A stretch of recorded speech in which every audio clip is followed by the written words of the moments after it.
Hello and welcome back. We now look at classes as a further means to structure our programs. So far we've approached programming in Python as a very procedural way. We have either a long list of statements, or we used more functions to make our code more efficient, more usable, and also cleaner. And the functions took common data types, various dictionaries as arguments, and could also return them.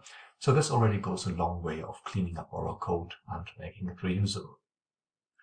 Classes take this concept a little further and allow us to define our own entities or objects.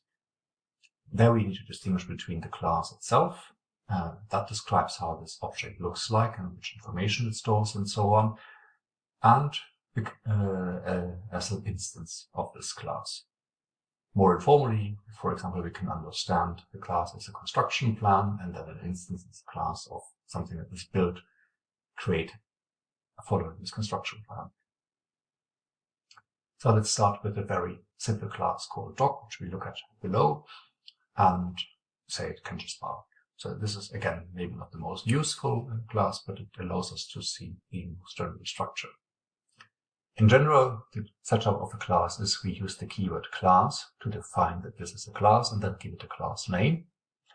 And then we need to define a number of functions that define what the class can do. The first one we always need to define is the init function. Note the underscore init underscore, open bracket, self, and then we can have optional parameters. And the self is important because it refers to this class here. And then in this init function, we do any initializations we need to do. Here we also note a peculiarity of Python. We have this called magic functions or number functions. These are always with underscore init underscore, for example, with these underscores here. And we need to define it, but we are not expected to call it. Instead, these magic functions are called automatically. As we said, the indicator self indicates that this relates to this instance of this class. And we can have as many functions as we need, with or without return values and so on. Note the level of indentations again. We have the class, and then everything that is in this level of indentation belongs to this class. Then we define the functions, for example, the init function, and everything that is below this level of indentation belongs to this. We have another function, and everything that is in this level of indentation belongs to this function, and so on. Now let's look at this very simple example, our dog. Class dog, no arguments, we don't need to do any initialization, but we still need to define the function, so we write the keyword pass here. And then we define one function, and it says bark. Note that we need to add self to refer to this class, and just say woof. Note, we also use uppercase letters to define the class as a common convention, and then lowercase letters for a specific instance. So let's create an instance. Dog, lowercase, is an instance of the class dog, and we can call bark. Woof.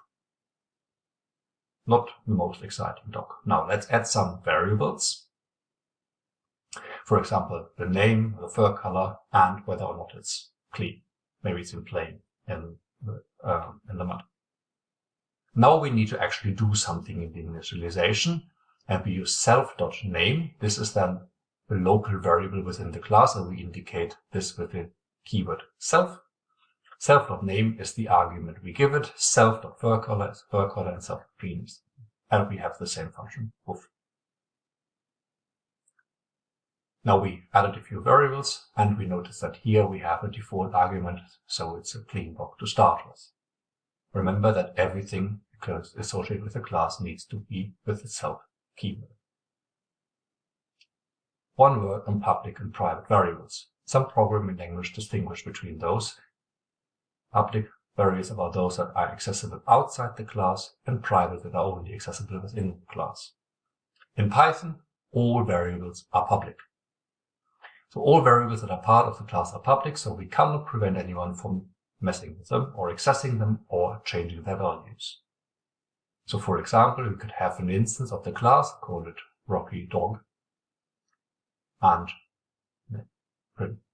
execute the bark function, and then access the name doc.name. Like woof, the name of the dog is Rocky. However, this is generally not considered to be good practice because we want to avoid tampering with the internal of the class and instead write setter or getter methods. This is because we don't want to rely on the way the class is implemented. We only want to expose a certain functionality, and we use functions to define the functionality. So a setter method takes an argument and sets the respective variable, although it is public, so we don't usually want to access it. And for example, sets the name to a new name, and the getter method returns the variable. So like get name or just name, and indicate a function with the round brackets and the keyword def. As in this exercise, extend the definition by a getter method called name that returns then the name of the dog. So we can write the name of the dog as former doc.name instead of relying on the internal variable. So we start with the class code, and your code goes here. And then this print statement at the end should work. Note that Python has an inbuilt help function. So if we have an instance of the class, for example, we can write help and then as an argument take this object. And then for this class, it would auto-generate this kind of help, and then it would give us some indication of what this class is about, which functions are there, and which arguments. Now is a bit of a longer exercise to get more familiar with the concept of classes. Imagine that we are a bank and we need to establish a way for us to track the transaction with customers. We have a very simple scenario, so we need an account for each customer, and it has the following properties. The account is associated with a customer name, so that of course will fail if we have more than one customer with the same name, but we really want to keep it simple here. We only consider euros, just integer numbers, no cents, no other currencies, just keep it very simple. And the customers can put money into the account, withdraw money, and ask for their balance. So there are only really three functions needed, and we don't do any credits or overdraft or anything like this. So as an exercise, implement this as a class. Think about the requirements, which are ambiguous and not sufficient, like for example the name. We could come up with different alternatives, but really keep it simple. For now, we only want to get to know the concept of a class. Some hints. The function int converts a number to an integer. If we need to return nothing, we can use none. So take your code.